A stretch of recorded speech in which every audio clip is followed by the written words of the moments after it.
When you say that you have issues with his character and you talk about his integrity and honesty, the suggestion being that he lacks integrity and honesty, what specifically has he done that has bothered you?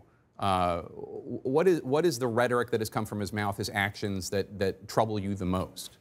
Well, over the course of the last 2 years, I have put out a number of statements that relate to things that were of a great concern to me.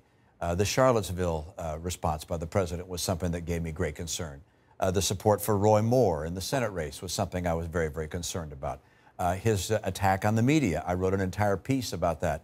So I've laid out time and again places where I disagree with the president, and I think it's very important for a president to demonstrate the qualities of integrity and honesty, forthrightness, empathy, and respect for the institutions of our democratic republic. I think those are all parts of the job.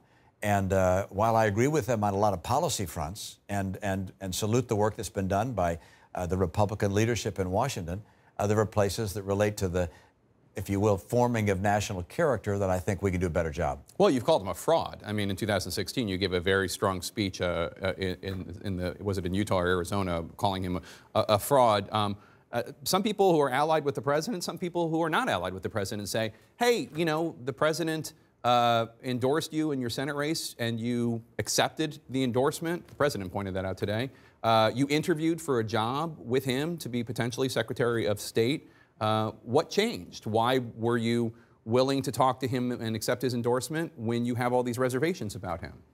Well, you know, after he was elected president, it was very much my hope that he would rise to the occasion, rise to the mantle of the office. After all, becoming president of the United States is quite an elevation for anybody.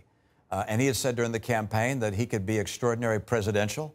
When I hear that, I think of Washington and Lincoln and Jefferson and Roosevelt and Kennedy and Eisenhower, and I think of those qualities. And I think that while he spoke of that, and while that was my hope, I don't think he's followed through on that front the way he's followed through on some of his other promises.